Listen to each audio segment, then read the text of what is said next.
আল্লাহ তাআলা বলেন ফাআম্মাল ইনসানু ইযা মাবতালাহু রাব্বুহু ফাআকরামাহু ওয়া না'আমা। আল্লাহ তাআলা মানুষকে পরীক্ষা করার জন্য যখন ফাআকরামাহু ওয়া না'আমা সম্মানিত করেন, নিয়ামত দেন, বড় পদ দেন, অনেক সম্পদ দেন, নিয়ামত দেন, ওই লোকটা তখন বলতে থাকে ফায়াকুলু রাব্বি আকরামান, আমার রব আমাকে সম্মানিত করেছে, আমাকে সম্পদ দিয়া সম্মান দিয়ে আমার রব আমাকে সম্মানিত করেছে। ও মনে করে আল্লাহ তাআলা ওকে এইটা ভালোবেসে দিয়েছে, অথচ আল্লাহ বলেন আমি ওকে এইগুলা দিয়েছি ওর পরীক্ষা নেওয়ার জন্য। আবার যখন মানুষের সম্পদের মধ্যে অভাব আসে, রিজিক সংকীর্ণ হয়ে যায়, আল্লাহ তাআলা বলেন ওয়া আম্মা ইযা মাবতালাহু ফাকাদারা আলাইহি রিজকাহ।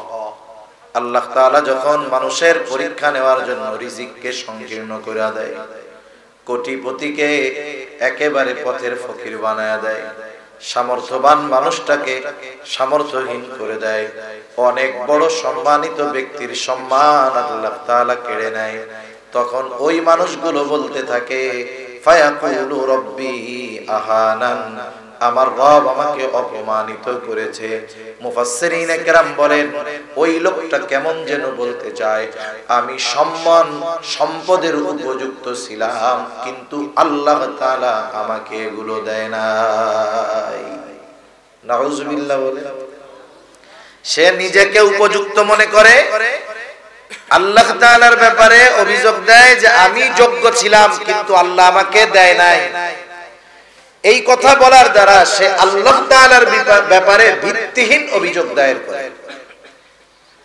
বলেন তো আমি আপনি যেই জিনিস করি নাই, যেই জিনিসের সাথে আমার আপনার কোনো সম্পর্ক নাই, এমন কোন জিনিসের জন্য যদি কেউ আমাকে আপনাকে অভিযুক্ত করে, চুপ কইরা থাকবো নাকি জবাব দিব? চুপ থাকলে তো মনে করবে লোকটা মনে হয় জড়িত আছে। যতই দুর্বল আমি হই না কেন, কেউ যদি আমার ব্যাপারে কোনো মিথ্যা তহমত দেয়, অপবাদ দেয়, আমি প্রতিবাদ করব যে এর সাথে আমার কোনো সম্পর্ক নাই। ওরা আল্লাহর ব্যাপারে বলে আমি উপযুক্ত ছিলাম, আমার রব আমারে দেয় নাই, অপমানিত করেছে। তাদের এই ভিত্তিহীন মিথ্যা অভিযোগের জবাব আল্লাহ তাআলা দিয়ে বলেন, প্রথমেই বলেন কাল্লা, তোমরা যেটা বলতেছো এমনটা কখনোই নয়, এমনটা নয় যে তোমরা উপযুক্ত ছিলা, আমি আল্লাহ দেই নাই। তাহলে তোমাদের এই রিজিক সংকীর্ণতা কেন আসলো?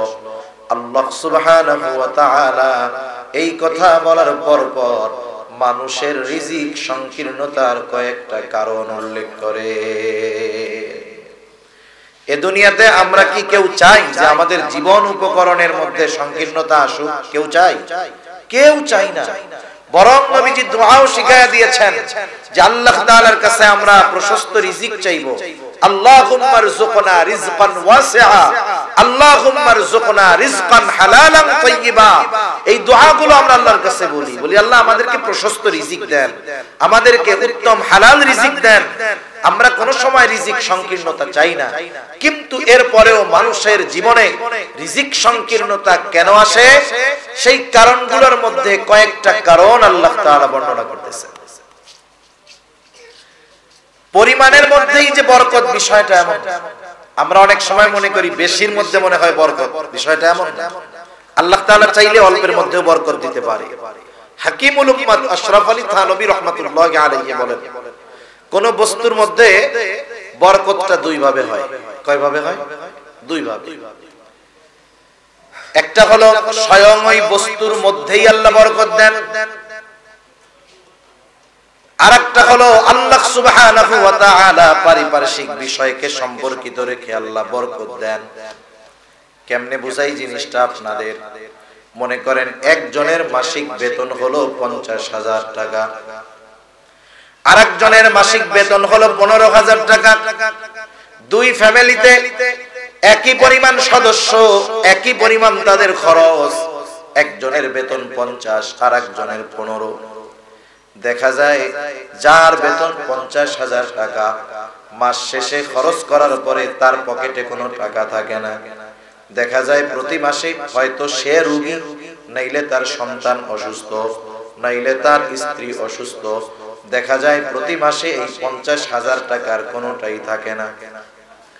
আবার আরেকজন সমান সংখ্যক লোক, বেতন তার 15,000। আল্লাহ তাআলা তার পরিবারের মধ্যে কোনো রোগশোক দেয় নাই, কোনো বিপদ দেয় নাই। আরেকজন আইসা বলে, ভাই ধরো এই 10 কেজি গোশত তোমারে হাদিয়া দিলাম। এই বিভিন্ন ভাবে দেখা যায় এই 15,000 টাকা বেতনের মানুষ মাস শেষে আরো 2,000 টাকা তার বেঁচে যায়। আল্লাহ তাআলা এইভাবেও সম্পদের মধ্যে বরকত দেন। আর একটা হলো স্বয়ং পরিমাণটাই আল্লাহ তাআলা বাড়ায়া দেন। আশরাফ আলী থানভী রাহমাতুল্লাহি আলাইহি এক ব্যক্তির ঘটনা উল্লেখ করেন। ওই লোকটা নিয়ত করছে সে একাই একটা মসজিদ বানাবে আল্লাহর জন্য। সে অনেক কষ্ট করে কিছু সম্পদ সংগ্রহ করছে, টাকা জমাইছে, কিন্তু কত টাকা সে জমাইছে এটা গুনেও নাই, হিসাবও করে নাই। একটা থলের মধ্যে ওই টাকা নিয়ে সে মসজিদ বানানোর কাজ শুরু করে দিছে। কিন্তু টাকার পরিমাণে বোঝা যায় মসজিদ বানানোর জন্য তার এর চাইতে বহু গুণ বেশি টাকার দরকার। কিন্তু ওই আল্লাহর বান্দার ইয়াকিন, আমি আল্লাহর জন্য আল্লাহর ঘর বানাবো, আল্লাহ তাআলা যদি তৌফিক দেয় এর মধ্যেই যথেষ্ট হয়ে যাবে। লোকটা ওই টাকার পোটলাটা তার কাছে রাখতো। যখনই কেউ আইসা টাকা চাইতো, বিসমিল্লাহ বইলা হাত দিয়া ওইখান থেকে টাকা দিয়ে দিত। এভাবে তার পুরো মসজিদের কাজ শেষ, অথচ টাকা ছিল অল্প কিছু, কিন্তু পরিমাণটা সে গুনে নাই। দেখা গেল কাজ শেষ হয়ে যাওয়ার পরেও তার ওই থলের মধ্যে আরো অনেক টাকা থেকে গেছে।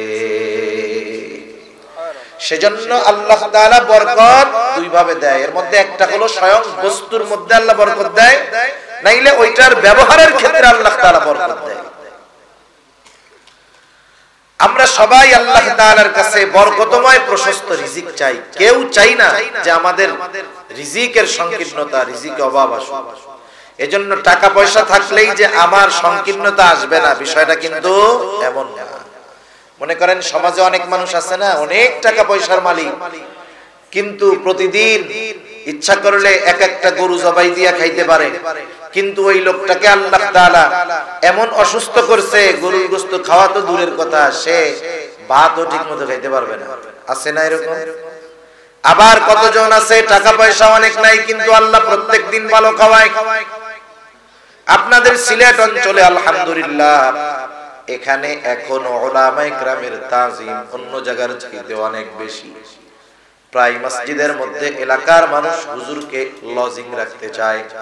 প্রত্যেকেই আশা করে আমি হুজুরকে একদিন খাওয়াবো, মাসে একদিন হইলেও। দেখা যাবে এক মহল্লায় 60টা ফ্যামিলি, সবার ইচ্ছা আমি হুজুরের খাওয়াবো। তাইলে এক এক বাড়িতে হুজুর মেহমান হয় 2 মাসে একবার, 2 মাসে একবার। যার বাড়িতে যেই দিন লজিং, আগের দিনই ওই বাড়ির চাচি চাচাকে বলে, শোনো কালকে কিন্তু হুজুরের খাওয়ান। আমরা যা খাই তা খাই, হুজুর এটা খাওয়ানো যাবে না। তুমি বাজারে যাও, মুরগি আনবা, গোশত আনবা, গরু আনবা, প্রত্যেকদিন যার বাড়িতে খাওয়ান আগের দিন বাড়ির মানুষ এরকম বলে। আবার সন্তান ফোনে খোঁজ নেয়, মা হুজুরের খাওয়ান কবে আমাকে বাড়িতে? বলে অমুক দিন। বলে হুজুরে কিন্তু এবার এরকম খাওয়াইও। দেখা যায় হুজুরের বেতন 10,000 15,000, কিন্তু আল্লাহ তাআলা তাকে প্রতি মাসে এই পরিমাণ ভালো খাবার খাওয়ায়। ওইটা যদি তার টাকা দিয়ে কিনে খাওয়া লাগতো 4 মাসের বেতন হলেও সম্ভব হইতো না। এটা আমি একটা উদাহরণ দিলাম আর কি। এইভাবে আল্লাহ তাআলা বিভিন্ন পদ্ধতিতে রিজিকের বরকত দিতে পারে। বেশি হইলেই যে বরকতময় রিজিক তা না, কমের মধ্যেও আল্লাহ তাআলা বরকত দেয়। ঠিক কিনা বলেন? এখন বলেন, আমরা সেই বরকতময় প্রশস্ত রিজিক চাই তো? কেউ চাই না রিজিক সংকীর্ণতা আসুক। এখন রিজিক সংকীর্ণতা কেন আসে? আল্লাহ তাআলা সেই কথাই বলেন। 1 নাম্বার, বাল্লা তুকরিমুনাল ইয়াতীম। রিজিক সংকীর্ণতার 1 নাম্বার কারণ হলো তোমরা ইয়াতীমকে সম্মান করো না। ইয়াতীমকে সম্মান করো না, এর দ্বারা উদ্দেশ্য কি? এর দ্বারা উদ্দেশ্য হলো ইয়তীমের কিছু হক আছে, তোমরা ইয়তীমের হকগুলো আদায় করো না, ইয়তীমের হকগুলো তোমরা আদায় করো না। ইয়তীম সাধারণত দুই ধরনের হয়, এক ধরনের ইয়তীম হয় ধনী ইয়তীম, আর এক ধরনের ইয়তীম হয় গরিব ইয়তীম। ধনী ইয়তীম যার বাবা তার জন্য অঢেল সম্পদ রেখে গেছে, কিন্তু ওই বাচ্চাটা নাবালেগ অবস্থায় তার বাবা দুনিয়া থেকে চলে গেছে। আর একজন ইয়তীম তার বাবাও নাই, বাবার রেখে যাওয়া কোনো সম্পদও নাই। ইয়তীম ধনী হোক আর গরিব হোক, সকল ধরনের ইয়তীমের সাথে ভালো ব্যবহার আমাকে আপনাকে করতে হবে। অনেক সময় ইয়তীম যদি টাকা পয়সাওয়ালা হয় ওইটারে এক নজরে দেখে, আর যদি গরিব দরিদ্র হয় ওইটাকে আরেক নজরে দেখে। হয় কি হয় না? সেই জন্য ইয়তীম ধনী হোক আর গরিব হোক তার সাথে সদাচরণ করতে হবে, ভালো ব্যবহার করতে হবে। ইয়তীম যদি ধনী হয় তার সাথে যদি খারাপ আচরণ করা হয়, তার অন্তরে কষ্ট লাগবে, ব্যথা লাগবে। আহারে, আজকে যদি আমার বাবা বেঁচে থাকতো আমার সাথে কেউ খারাপ আচরণ করতো না। আর গরিব ইয়তীমের সাথে যদি খারাপ আচরণ করা হয়, ওই ইয়তীম চিন্তা করতো আমার তো বাপ নাই, টাকাও নাই, বাপ যদি থাকতো অথবা টাকা যদি থাকতো মানুষ খারাপ আচরণ করতো না। এই জন্য ইয়তীম ধনী হোক আর গরিব হোক, ইয়তীমের সাথে সর্ব অবস্থায় সদাচরণ করতে হবে। শুধু তাই না, ইয়তীমের সাথে সদাচরণ করলে আল্লাহ তাআলা দিল নরম বানায় দেয়। নবীজির কাছে একজন লোক আইসা জিজ্ঞাসা করে, ইয়া রাসূলুল্লাহ, আমাকে আপনি এমন আমল বলে দেন যে আমল করলে আমার দিলটা নরম হয়ে যাবে। আমার দিলটা বড় কঠোর, আমার দিলটা বড় শক্ত। আপনি আমাকে একটা আমল শিখায় দেন যে আমলের দ্বারা আমার দিলটা নরম হয়ে যাবে। কথা বুঝতেছেন? সজাগ আছেন না ওইটা দেখতেছেন? সজাগ আছেন? আমি তো দেখতেছি সব এদিক দেখতেছেন, তাহলে আমি আর একটু দেখি, একসাথে দেখি, একসাথে দেখি। এরপরে ওনাদের কাজ শেষ হোক, এরপরে আমি কথা শুরু করব। কাজ শেষ হোক ওনাদের। কি দেখতেছেন একটু আপনারা কোন, আমি শুনি।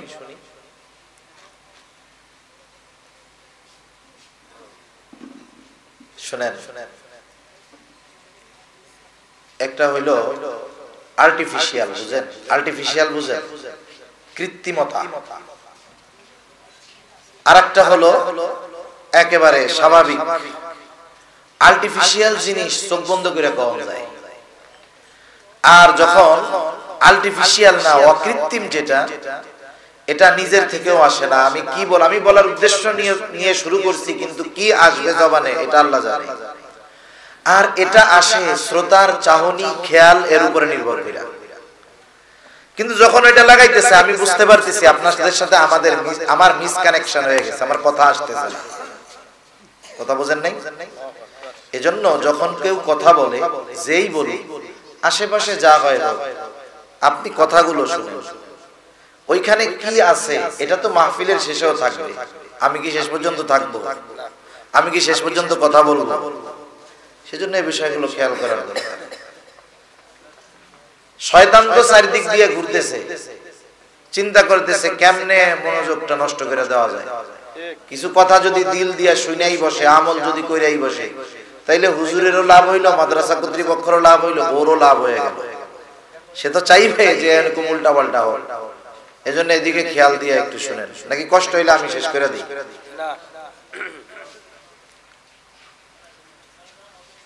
আল্লাহু আকবার।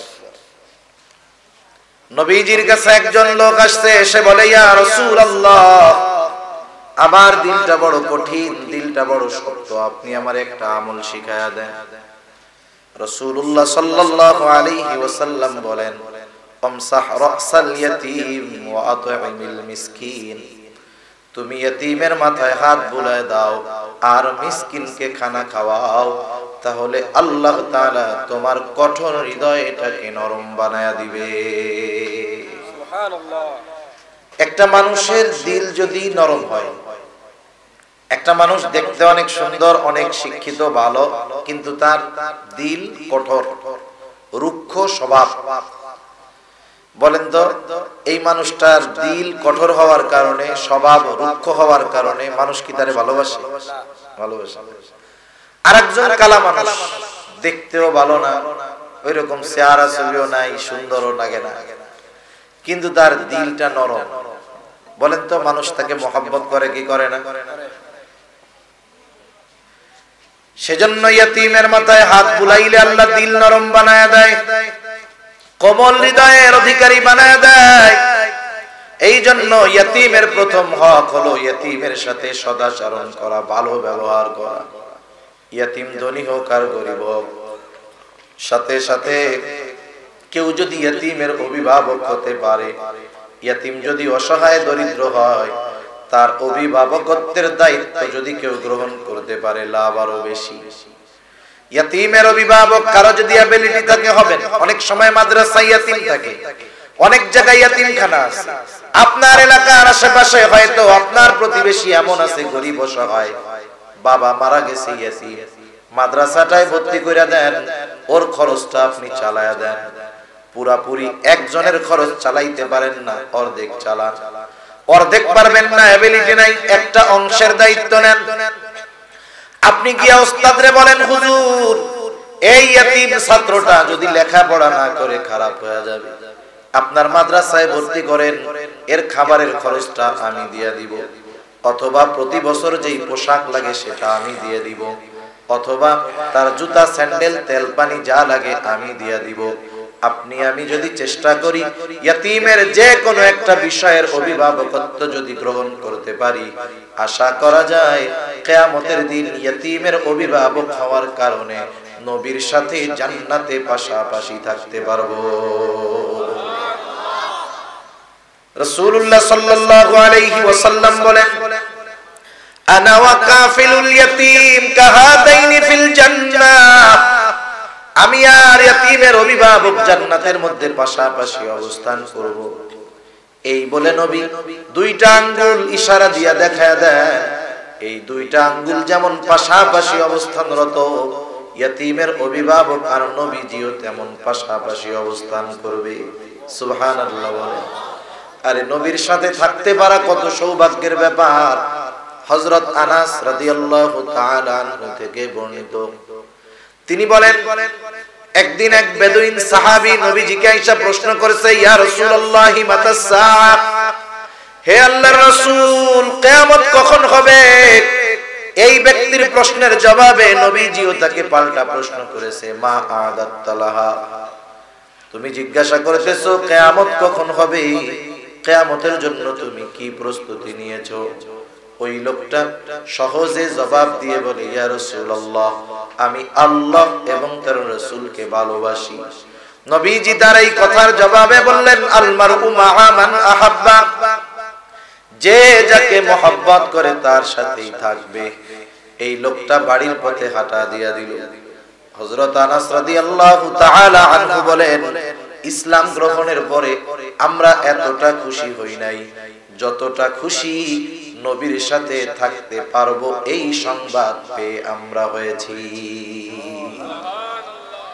নবীর সাথে জান্নাতে থাকা যাবে এই খবর শুনে সাহাবায়ে কেরাম কত খুশি।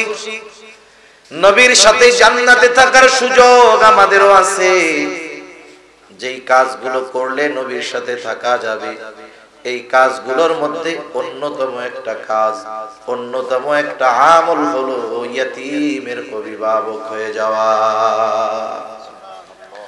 আপনার আমার ঘরে যদি ইয়তীম থাকে লাভ কি? আবু হুরায়রা রাদিয়াল্লাহু তাআলা আনহু থেকে বর্ণিত হাদিস, নবীজি বলেন, ওই ঘর কতই না উত্তম ঘর যেই ঘরে একজন ইয়তীম আছে আর তার সাথে সদাচরণ করা হয়। নবীজি বলেন, ওই ঘর কতই না নিকৃষ্ট ঘর যেই ঘরে একজন ইয়তীম আছে আর তার সাথে সদাচরণ করা হয়। বুজুর্গানে দিন বলেন, বিষয়টা হলো এই রকম, যেই ঘরে ইয়তীম আছে ওই ঘরওয়ালা বড় সৌভাগ্যবান যদি সেই ইয়তীমের সাথে সদাচরণ করে। নবীজি বলছেন উত্তম ঘর, তার মানে যেই ঘরে ইয়তীমের সাথে সদাচরণ করা হয় ওই ঘর আল্লাহ রহমত বরকত দিয়া ভরপুর করে দেয়। আবার যেই ঘরকে নবীজি নিকৃষ্ট ঘর বলেছেন, ওই ঘরে ইয়াতীমের সাথে যদি খারাপ আচরণ করা হয়, ওই ঘর থেকে রহমত বরকত দূর হয়ে যায়। এই জন্য ইয়াতীমের অভিভাবক যদি হওয়া যায়, বলেন লাভ না লস? দুনিয়ারও লাভ, আখিরাতেরও লাভ। সাথে সাথে আমার আপনার অধীনে যদি কোনো ইয়াতীম থাকে, আর ওই ইয়াতীমের যদি কোনো সম্পদ থাকে, খবরদার খবরদার, ওই নাবালক ইয়াতীমকে ঠকাইয়া ইয়াতীমের সম্পদ আমি আপনি ভক্ষণ করব না। কারণ সাধারণভাবে অন্যায়ভাবে কারো সম্পদ ভক্ষণ করা এটা জঘন্য এক অপরাধ। টাকা পয়সা জমি জাতি যাই অন্যায়ভাবে ভোগ করুক না কেন, এটা বান্দার হক। কিয়ামতের দিন এর কারণে হক আদায় করতে হবে সওয়াব দিয়া, অথবা অন্যের গুনাহ নিয়ে হক আদায় করতে হবে। আবার নবীজি সতর্ক করে দিয়ে বলেন, কেউ যদি দুনিয়ায় কারো এক বিঘত জমিন অন্যায়ভাবে দখল দেয়, নবী বলেন কিয়ামতের দিন 7 তবক জমিন তার গলার সাথে পেঁচায়া দেওয়া হবে। সাধারণভাবেই অন্যের হক নষ্ট করা, ভক্ষণ করা এটা জঘন্য এক গুনাহ। এই সম্পদটা যদি ইয়াতীমের হয়, এটা আরো জঘন্য গুনাহ। ইয়াতীমের সম্পদকে আল্লাহ তাআলা আগুনের সাথে তুলনা করেছেন। আল্লাহ তাআলা বলেন, ইন্নাল্লাযীনা ইয়াকুলুনা আমওয়ালাল ইয়াতামা যুলমান ইন্নামা ইয়াকুলুনা ফী বুতুনিহিম নারা ওয়া সায়াসলাউনা সাঈরা। আল্লাহ তাআলা বলেন, নিশ্চয়ই যারা অন্যায়ভাবে ইয়াতীমের সম্পদ ভক্ষণ করে, ইন্নামা ইয়াকুলুনা ফী বুতুনিহিম নারা, তারা কেমন যেন আগুন দিয়ে তাদের পেট ভরপুর করে। বুঝে থাকলে একটু কষ্ট করে জবাব দিবেন জবান খুলে। বলেন তো, আগুনের স্থান জান্নাত নাকি জাহান্নাম? জাহান্নাম। এই জন্য আল্লাহ তাআলা বলেন, ওয়াসায়াসলাউনা সাঈরা, অচিরেই তার আবাসস্থল হবে জাহান্নাম। এই জন্য ইয়াতীমের সম্পদ আমরা ভক্ষণ করব না। আর ইয়াতীমের সম্পদ ভক্ষণ করা, ইয়াতীমের হক নষ্ট করা, এটা হলো আবু জেহেলের খাসলাত। পবিত্র কোরআনুল কারীমের প্রসিদ্ধ একটা সূরা, সূরা মাউন। এই সূরার মধ্যে আবু জেহেলের খাসলাতের কথা আল্লাহ তাআলা জানান। আবু জেহেলের অন্যতম এক খাসলাত ছিল, যখন কোনো ধনবান ব্যক্তির মৃত্যুর সময় হইতো, ওই সম্পদওয়ালা মানুষের যদি নাবালক ছোট বাচ্চা থাকতো, আবু জেহেল গিয়া লোকটার কাছে বলতো, ভাই তুমি তো হয়তো দুনিয়ায় আর বেশি দিন থাকবা না, কিন্তু তোমার মৃত্যুর পরে তোমার রেখে যাওয়া সম্পদ আর সন্তানের কি হবে? মানুষ তো সম্পদগুলো দখল দিয়ে দিবে, তোমার সন্তান সম্পদ বঞ্চিত হবে। একটা কাজ করো, মানুষের সামনে ঘোষণা দিয়ে দাও যে তোমার মৃত্যুর পর তোমার সম্পদ আর সন্তানের অভিভাবক আমি। লোকটাও চিন্তা করতো, আবু জেহেল যদি আমার সন্তান এবং সম্পদের অভিভাবক হয়ে যায়, সে তো গোত্রপতি লিডার, অন্য কেউ আমার সন্তান আর সম্পদের দিকে চোখ তুলে তাকাবে না। এই আশায় ওই লোক ওই রকম ওসিয়ত করতো যে আমার মরার পরে আমার সম্পদ আর সন্তানের অভিভাবকত্ব আবু জেহেল গ্রহণ করবে। লোকটা যখন মারা যাইত, সম্পদ আবু জেহেলের অধীনে থাকতো। ওই নাবালক বাচ্চা যখন প্রাপ্তবয়স্ক হইত, আর যখন আবু জেহেলের কাছে তার হকটা বুঝা নিতে যাইত, আবু জেহেল তো সম্পদ দিতই না, ঘাড় ধাক্কা দিয়ে তারে বাইর কইরা দিত। এটা হলো আবু জেহেলের অন্যতম এক খাসলাত। এই জন্য যারা ইয়াতীমের সম্পদ ভক্ষণ করে, এরা হলো আবু জেহেলের দলের লোক। আর ইয়াতীমের সাথে সদাচরণ করা, ভালো ব্যবহার করা, ইয়াতীমের হক যারা আদায় করে, এটা হলো নববী এক গুণ। আল্লাহ তাআলা আমার আপনার নবীকেও বলেন, ওয়ালা আপনি ইয়াতীমদের সাথে ধমকের সুরে কথা বলবেন না, ওয়ালা ইয়াহুদ্দু আলা তুআমিল মিসকিন। আর আবু জেহেলের খাসলাত ছিল এইটা, যে শুধু তাই না, আবু জেহেল কিন্তু মিসকিনদেরও খানা দিত না। রিজিক সংকীর্ণতার দ্বিতীয় কারণ এইটা, ওয়ালা তাহাব্বুনা আলা তাআমিল মিসকিন।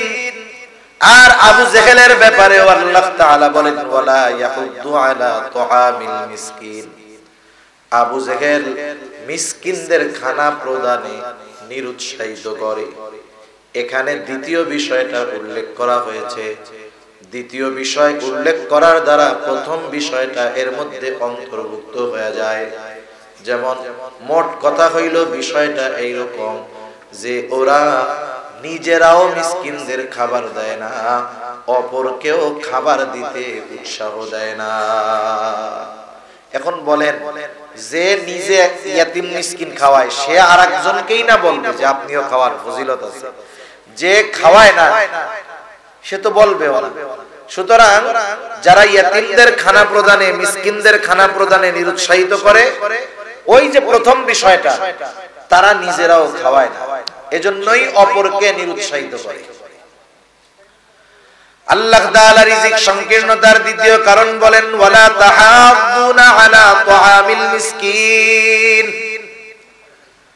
তোমাদের রিজিক সংকীর্ণতার দ্বিতীয় কারণ হলো তোমরা মিসকিনদের খানা প্রদানে অপরকে উৎসাহ দাও না, নিজেরাও দাও না, অপরকেও দাও না, বরং নিরুৎসাহিত করো।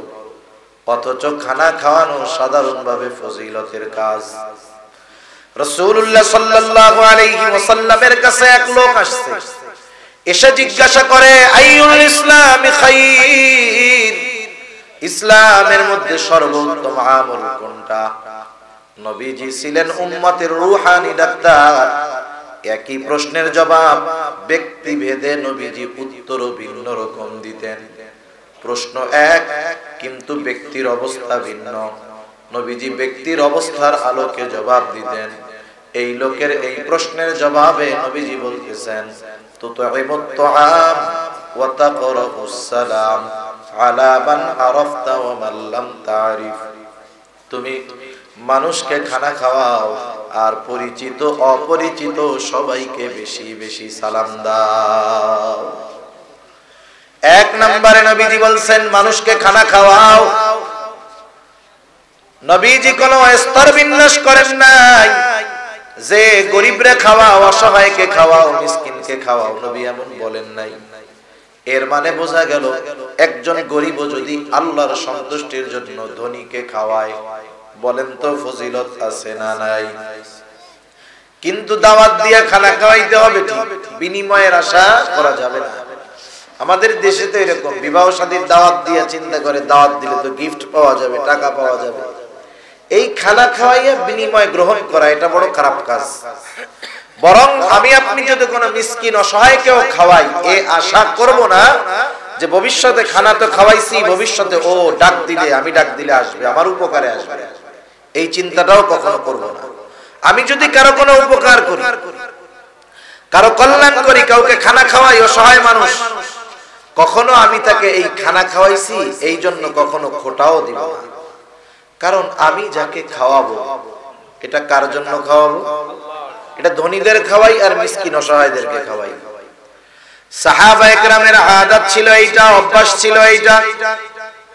তারা মানুষকে আল্লাহর জন্য খানা খাওয়াইতো, গরিব অসহায় মিসকিনদেরকে নিজে না খাওয়াই খাইয়া খাওয়াইতো।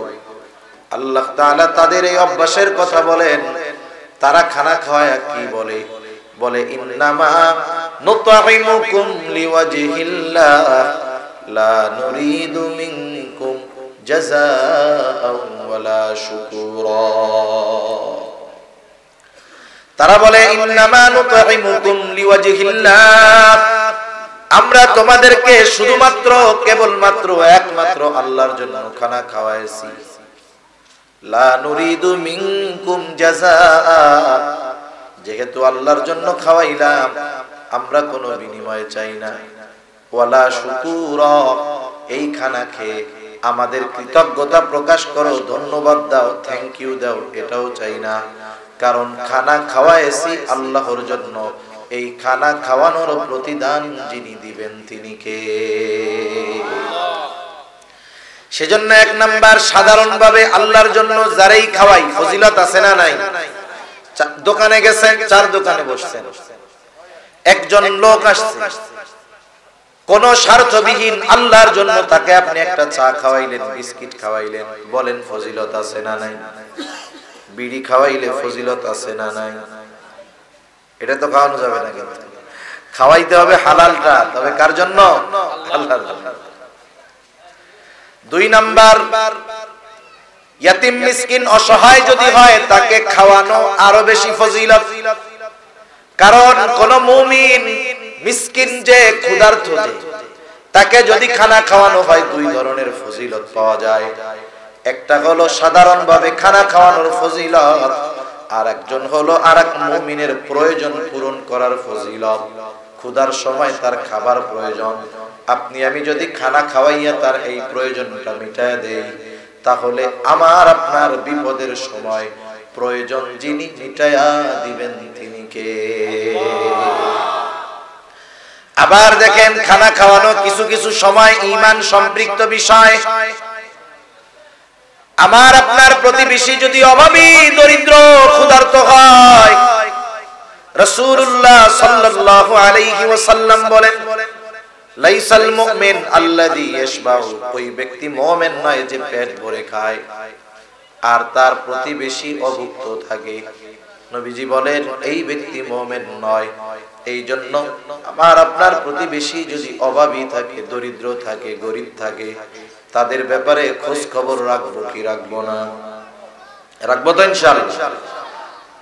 রাসূলুল্লাহ সাল্লাল্লাহু আলাইহি ওয়াসাল্লাম এক হাদিসের মধ্যে বলেন, তোমরা তরকারির মধ্যে ঝোল বাড়ায়া দাও, পানি বাড়াইয়া ঝোলটা একটু বেশি বেশি করো। কেন করবা? যাতে প্রতিবেশীর খোঁজ খবর নিতে পারো। আইরে প্রতিবেশীর হকের ব্যাপারে নবীজি বলেন, আমি তো প্রতিবেশীর হকের ব্যাপারে ভাবতেছিলাম, জিবরাইল আমাকে এতবার তাকিদ দিচ্ছিল প্রতিবেশীর হকের ব্যাপারে। এক সময় আমি চিন্তা করেছিলাম হয়তো প্রতিবেশীকে ওয়ারিস বানায়া দেওয়া হতে পারে।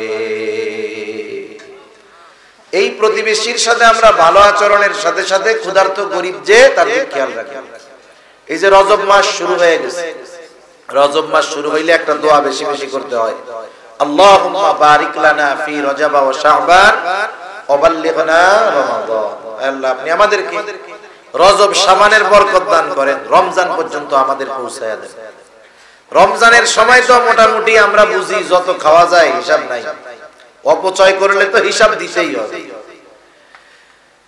রমজানের সময় দেখা যাবে অনেকে এরকম ইফতারের টেবিলে 10 প্রকারের আইটেম আছে না, এরপরেও মনে হয় আরেকটা আইটেম হইলে খুব ভালো হইতো।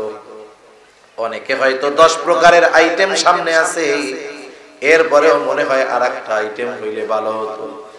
দেখা যাবে তার প্রতিবেশী ইফতার করবে, সামনে কোনো কিছু নাই, আছে না নাই? সেই জন্য আপনাদের কাছে অনুরোধ থাকবে, আশেপাশে আপনারা তো ধনী মানুষ, যদি গরিব থাকে তাহলে কি করবেন? মনে করেন যে দিন আনে দিন খায় মুসলমান, এর জন্য তো রোজা ফরজ। রোজা আসলে ওরা একটু চিন্তিত হয়ে যায়, চিন্তা করে আহারে সারা দিন যদি পরিশ্রম না করি, রাতে চাকরি হবে না, ইফতার হবে না। দিনের বেলায় কষ্ট করা লাগে, পরিশ্রম করা লাগে। আপনার যদি সামর্থ্য থাকে, ওই প্রতিবেশী 2 জন 3 জন তাকে আপনি বলেন, শোনো তুমি চিন্তা কইরো না, তোমার পরিবার গোটা রমজান আমার বাড়ির মেহমান, আপনি তার ফতা সেহরির ব্যবস্থা কইরা দেন, তার ইফতারের ব্যবস্থা কইরা দেন। তার জন্য রোজা রাখা আপনার কারণে সহজ হবে, সওয়াব কয়েক গুণ হবে। একটা হবে প্রতিবেশীর সাথে ভালো আচরণের সওয়াব, আর একটা হবে অভাবীকে খানা দিয়ে সাহায্য করার সওয়াব। সাথে সাথে যেই কয়জনের খানার ব্যবস্থা আপনি করলেন, ওই কয়জন রোজাদার রোজা রেখে যেই পরিমাণ সওয়াব পাবে, আল্লাহ তাআলা অটোমেটিক সেই পরিমাণ সওয়াব আপনার আমলনামায় লিখে দিবে। সুবহানাল্লাহ। এই জন্য যেই সমস্ত মানুষ রোজা রাখার ব্যাপারে টেনশন, যে আমাকে তো দিনভর পরিশ্রম করতে হবে, যদি অ্যাবিলিটি থাকে আপনি গোটা মাস তাকে আপনার মেহমান বানায় নেবেন। এখন আবার এই যে প্রতিবেশী আবার বানাইলেন মেহমান, বলেন তো মেহমানের সমাদর করলে সওয়াব আছে না নাই? নবীজি বলেন যে আল্লাহ এবং আখিরাতের উপর ঈমান রাখে সে যেন মেহমানকে সম্মান করে। তাইলে কত আমলের সুযোগ একসাথে। এত অ্যাবিলিটি নাই, আপনি তার 1 বস্তা চাউল কিনা দেন, আপনি কিছু বুট কিনা দেন, কিছু নগদ টাকা দিয়ে বলেন ভাই ধরো রোজার মাসে বাজার টাজার কইরো, যেন তোমার পরিশ্রম চিন্তা কম হয়, এই জন্য আমি তোমার এইটা হাদিয়া দিলাম। আপনি যা দেন, গরিব মানুষ যদি যাকাত খাওয়ার উপযুক্ত হয়, আপনি তার এমনিই দেন যে এটা রাখো, আপনার নিয়ত আছে যাকাত দিয়ে দিছি, হয়ে গেছে, আপনি তাকে দেন। আপনার কারণে যদি তার ইবাদত করতে সহজ হয়, রোজা রাখতে সহজ হয়, নিঃসন্দেহে এর বিনিময় আল্লাহ তাআলা আপনাকে আমাকে দিবে, ঠিক কিনা বলেন? সেজন্য খানা খাওয়াবো, ভালো কাজ এইটা।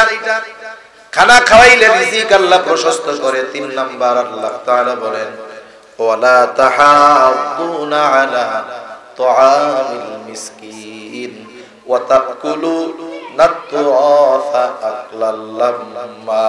রিজিক সংকীর্ণতার অন্যতম কারণ বলেন আল্লাহ তাআলা বলেন তোমরা ওয়ারিসি সম্পদ সব একা ভক্ষণ করো। বাবা রেখে গেছে সম্পদ, বোনও আছে, ভাইও আছে, ভাই বোনদেরকে ঠকাইয়া একা সব খায়, এমন ভাই তো আলহামদুলিল্লাহ নাই আপনাদের এদিকে? আছে। এই যে ওয়ারিসি সম্পদ একা ভক্ষণ করে, চিন্তা করে অনেক সম্পদের মালিক হইলাম, কিন্তু আমি শুরুতেই বলছিলাম বেশি থাকলেই বরকত হয় না, কমের মধ্যেও যদি আল্লাহ বরকত দেয় এইটা কাজে লাগে। দুনিয়ায় অনেক সম্পদের মালিক কষ্টে আছে, আবার অনেক দরিদ্র মানুষ আল্লাহ শান্তিতে রাখছে। এই জন্য কেউ যদি ওয়ারিসি সম্পদ ভক্ষণ করে, রিজিক সংকীর্ণতার কারণ, সাথে সাথে কিয়ামতের দিন ওয়ারিসদের হক নেকি দিয়ে অথবা তাদের গুনাহ নিয়ে তাকে পূরণ করা লাগবে। এজন্য সব সময় একটা বিষয় খেয়াল রাখবো, দুনিয়া থেকে যাওয়ার সময় আমার কাছে যেন কোনো মানুষ কিছু পাওনা না থাকে। আমরা যদি আল্লাহর হক নষ্ট করে বসি শয়তানের ধোঁকায়, আল্লাহ তাআলা তো মহান, তিনি চাইলে মাফ করে দিতে পারেন। কিন্তু যদি দুনিয়ায় কারো একটা টাকার হক নষ্ট করে থাকে, কিয়ামতের দিন ও যদি ধরা পড়া যায়, ও খুঁজতে থাকবে দুনিয়ায় কার কাছে কি হক পাইতাম। দেখা যাবে ওই 1 টাকার হক আদায় করতে গিয়ে আমার গোটা জীবনের নেকি শেষ। এজন্য সর্ব অবস্থায় এই চিন্তা থাকবে আমার, কেউ আমার কাছে কিছু পায় এই অবস্থায় যেন আমাকে দুনিয়া থেকে না যাইতে হয়, কারো হক যেন আমার উপর আছে এই অবস্থায় যেন আমাকে না যেতে হয়। চেষ্টা করব দুনিয়ায় একটু কম খাইলাম, আরেকজনকে একটু ছাড় দিলাম, আমি যদি আরেকজনকে ছাড় দেই, আশা করা যায় আল্লাহ আখিরাতে আমাকে ছাড় দিবে ইনশাআল্লাহ, ঠিক কি না? 4 নাম্বার কারণ ওয়াতুহিব্বুনাল মাল হুব্বান জাম্মা। এখনই শেষ করে দিব, শেষ। আল্লাহ তাআলা বলেন অতিরিক্ত মালের মহব্বত মানুষের রিজিকের মধ্যে সংকীর্ণতা, এই বিষয়টা কয়েকভাবে হতে পারে। সমাজে দেখবেন অনেক কোটিপতি আছে, বয়স হলো 80 বছর, আছে না এরকম? 80 বছর বয়স কোটিপতি, গর্বের সাথে বলে এখনো আমি 16 ঘন্টা অফিস করি, 2 ঘন্টা প্রয়োজনীয়তা সারি আর 6 ঘন্টা ঘুমাই। এখন বলেন তো এই লোক তো 16 ঘন্টা কামাই করলো, খাইলো কোন সময়? এ কামাই করছে, উপার্জনই শুধু করছে, কিন্তু ভক্ষণ করতে পারে নাই। এটা এক বিষয়। আরেকটা হইল মানুষ পূর্ব উল্লেখিত অপরাধগুলো করে দুনিয়ার মহব্বতে। এই জন্য নবীও বলেন হুব্বুদ দুনিয়া রাসু কুল্লি খাতিআ, দুনিয়ার মহব্বত সকল গুনাহের মূল। একটু যদি নজর দেন, খেয়াল করেন, দেখবেন দুনিয়ায় যত অপরাধ হয়, গুনাহ, সব অপরাধ আর গুনার সাথে সম্পর্ক হলো দুনিয়া। যে কোনো গুনার সাথে দুনিয়া সম্পৃক্ত আছে। মনে করেন একজন সুদ খায়, জঘন্য পাপ না? সুদ কি আখিরাতের জন্য খায় না দুনিয়ার মাল বাড়ানোর জন্য খায়? যে বেটায় ঘুষ খায়, কত জঘন্য কাজ। ঘুষ কি আখিরাতের জন্য খায় না দুনিয়ায় সম্পদ বাড়ানোর জন্য খায়? ক্ষমতার জন্য মারামারি করে না? অনেক জায়গায় মারামারি করে। কেন করে? এই মারামারি করলে আখিরাতে ফজিলত আছে। কেন করে? দুনিয়ায় প্রভাব প্রতিপত্তির জন্য করে। এজন্য আপনি প্রত্যেকটা পাপ যদি অ্যানালাইসিস করেন, দেখবেন প্রত্যেকটা পাপের পেছনে দুনিয়া সম্পৃক্ত আছে। এজন্য নবী বলেন দুনিয়ার মহব্বত সকল গুনাহের মূল। আর মালের মহব্বত যদি অন্তরে ঢুকে যায়, যে আমাকে দুনিয়ায় মাল কামাই করতেই হবে, সবকিছু বাদ দিয়ে, তাইলে বিপদ। দুনিয়ায় হালাল উপার্জনের মাধ্যমে সম্পদ উপার্জন করা, হালাল কর্মের মাধ্যমে, এটা ইসলাম মানা করে নাই। কিন্তু দিনকে বাদ দিয়ে যখন দুনিয়াকে উপার্জন করতে চায়, তার অবস্থা এরকম হয়। বুজুর্গানে দিন উপমা দেন, নৌকা চলার জন্য তো পানির দরকার, পানি না হলে তো নৌকা চলবে না। দুনিয়ায় চলার জন্য অর্থ দরকার, অর্থ ছাড়া দুনিয়ায় চলা কঠিন। তবে ওই নৌকার মধ্যে যদি পানি ঢুকে যায়, তাইলে নৌকা ডুইবা যায়। এই দুনিয়ায় চলতে অর্থ দরকার, কিন্তু এই অর্থ উপার্জন করতে গিয়ে যদি দিনকে ছেড়ে দেয়, তাহলে ওরও ধ্বংস অনিবার্য হয়ে যায়। সেজন্য ব্যবসা হোক, চাকরি হোক, যা হোক করেন হালাল পথে, অসুবিধা নাই। আপনি কোটিপতি হন, মিলিয়নার, বিলিয়নার, ট্রিলিয়নার হয়ে যান, হালাল পথে হন, কোনো সমস্যা নাই। তবে দিনকে বাদ দিয়ে হওয়া যাবে। এই বিষয়গুলো যদি আমরা ঠিক রাখতে পারি, তাহলে দুনিয়াতে আল্লাহ তাআলা আমাদেরকে বরকতময় প্রশস্ত রিজিক দান করবেন। দুনিয়াতে আল্লাহ তাআলা বরকতময় প্রশস্ত রিজিক দান করবেন, নেককার বিবি দিবেন, নেককার সন্তান দিবেন, সুস্থ হায়াত আল্লাহ তাআলা দিবেন, পবিত্র জিন্দেগি আল্লাহ তাআলা দান করবেন। সেজন্য আমরা যেই চারটা আমল, চারটা বিষয় জানলাম। এক নাম্বার, সকল ধরনের ইয়াতীমের সাথে সদাচরণ করব, কখনোই ইয়াতীমের সম্পদ খাবো না, ভক্ষণ করব না, ইয়াতীমের সাথে ভালো সম্পর্ক রাখবো। দুই নাম্বার, আমরা মিসকিন অসহায়দেরকে খানা খাওয়াবো, সাথে সাথে যাকেই খাওয়াই আল্লাহর জন্য খাওয়াবো, বিনিময়ের আশা করব না। তিন নাম্বার, আমার কাছে যদি কেউ কোনো হক পায়, আমি সেটা দিয়ে দিব। ওয়ারিসি সম্পদগুলো বিশেষ করে যথাযথভাবে বন্টন করব, বোনদের ঠকাবো না, ফুফুদের ঠকাবো না, ভাইদের ঠকাবো না। চার নাম্বার, দুনিয়ার মোহাব্বত যেন আমার মধ্যে না ঢুকতে পারে। দুনিয়া আপনি হালাল পন্থায় উপার্জন করবেন, কিন্তু এই দুনিয়ার জন্য যেন আমার থেকে দিন বের না হয়ে যায়।